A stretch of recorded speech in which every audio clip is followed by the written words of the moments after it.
สวัสดีครับวันนี้พบกับน้าใน Food Travel พารวยนะครับทำง่ายขายดีไม่มีเอานะครับวันนี้น้ามีเมนูที่ขายดีมากๆเลยราคาไม้5 บาท 10 บาทนะครับนั่นก็คือเมนูไก่แดงนะครับน้ามีวิธีดีๆมาแล้วก็สูตรมาให้แนะนำกันนะครับเราไปดูส่วนผสมกันเลยครับส่วนผสมของเมนูไก่แดงนะครับก็จะมีโครงไก่นะครับนี่หาซื้อได้ตามตลาดทั่วไปเลยนะครับอันนี้ก็จะเป็นไม้ที่ใส่ไก่นะครับมันจะได้ประมาณนี้นะครับก็มีขายตามตลาดทั่วไปเหมือนกัน10 บาทเองนะครับแล้วก็เชือกครับผมเดี๋ยวไปดูส่วนต่อไปกันเลยครับครับมาดูส่วนผสมส่วนที่2กันเลยนะครับอันนี้ก็เป็น3เกลือนะครับนี่นะโขลกให้ไม่ต้องละเอียดมากแต่ก็ละเอียดอยู่นะก็จะมีรากผักชีกระเทียมพริกไทยนะครับนี่จะเป็นซีอิ๊วขาวครับซอสปรุงรสน้ำตาลปี๊บครับสีผสมอาหารสีแดงนะครับส่วนผสมก็ครบแล้วนะครับเดี๋ยวเราไปลงมือทำกันเลย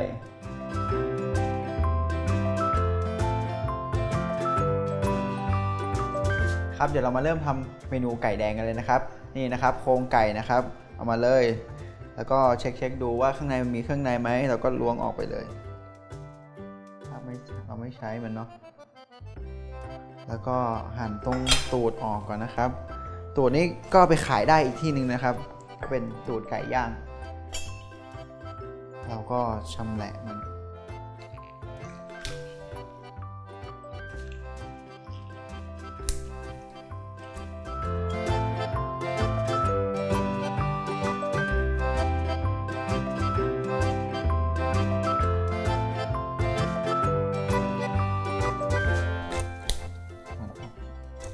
นะครับก็ออกมาแบบนี้อันนี้มันก็จะเป็นโครงไก่แบบนี้นะครับเราก็จะกดก็ได้นะครับหรือว่าทุบก็ได้ให้โครงมันแบนๆนะครับ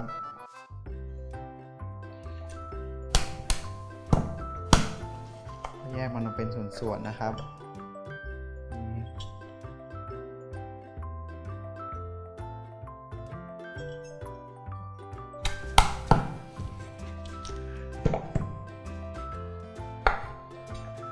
หั่นแบบเป็นแบบยาวๆนี้เราจะได้เสียบไม้ง่ายนะครับ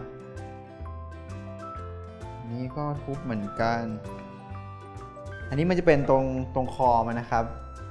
ไก่บางตัวก็คอจะยาวหน่อยแต่ตัวนี้คอมันสั้นนะครับเขาน่าจะโดนตัดไปแล้วทีนี้เราก็หั่นช่วงคอออกมาก่อนนี่ก็เป็นเครื่องในมันเอาออกก่อนคอนี่เราก็หั่นเป็นแบบนี้นะครับจะเสียบขายเฉพาะเป็นคอไก่ปิ้งก็ได้นะครับเดี๋ยวมาใส่นี่ก็ได้นี่ก็เราก็จะทุบ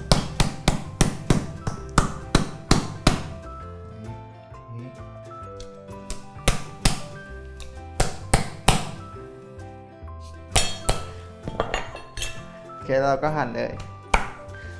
กระดูกอ่อนๆลง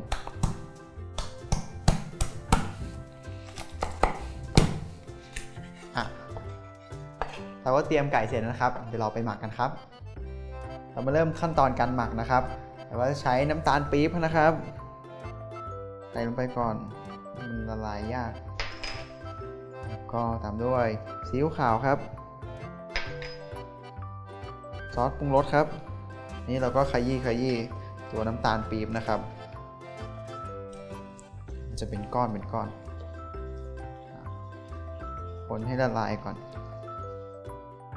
อันนี้ก็ละลายนะครับแล้วก็ใส่3เกลือนะครับรากผักชีกระเทียมพริกไทยครับคลุกเคล้านะครับ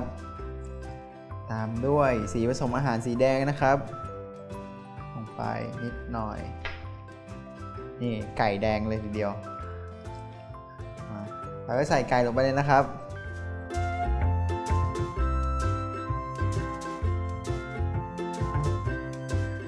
แล้วก็คลุกเคล้าให้เข้ากันเลยนะครับ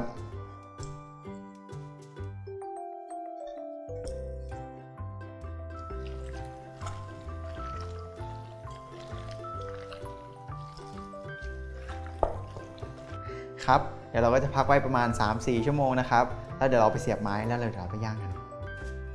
ครับหลังจากเราหมักไก่ประมาณ 3-4 ชั่วโมงนะครับเดี๋ยวเราเอามาใส่ไม้กันเลยครับ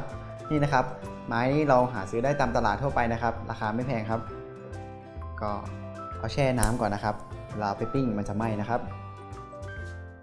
นี่แล้วก็เอาไก่ที่ทำเมื่อกี้นะครับใส่ลงไปเลย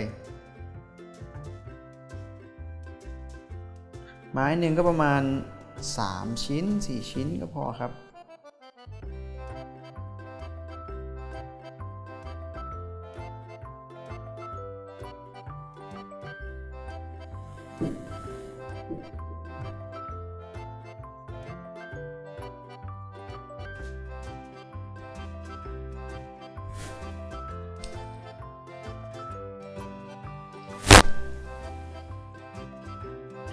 นี่ครับแล้วเดี๋ยวนะก็จะมาด้วยเชือกนะครับ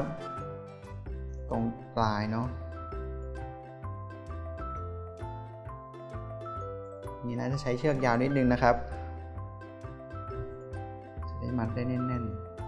ๆส่วนใหญ่เขาจะใช้เป็นพวกลวดเนาะครับมันจะใช้ง่าย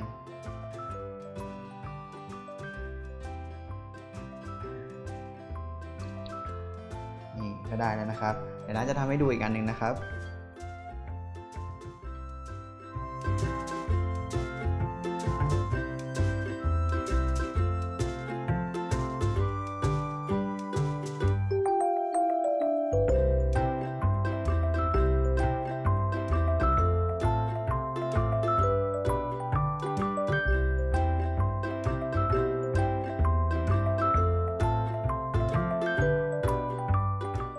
ก็จะได้หน้าตาประมาณนี้นะครับเดี๋ยวน้าจะไปเข้าเตาอบนะครับที่ไฟ200องศาบนล่างนะครับพัดลมครับ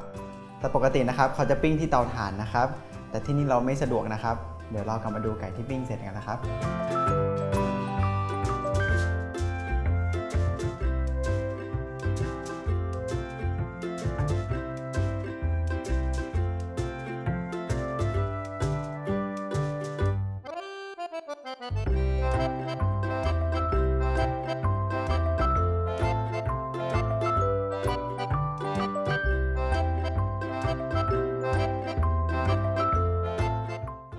ครับก็เสร็จแล้วนะครับเมนูไก่แดงนะครับที่น้าทำนี่นะครับ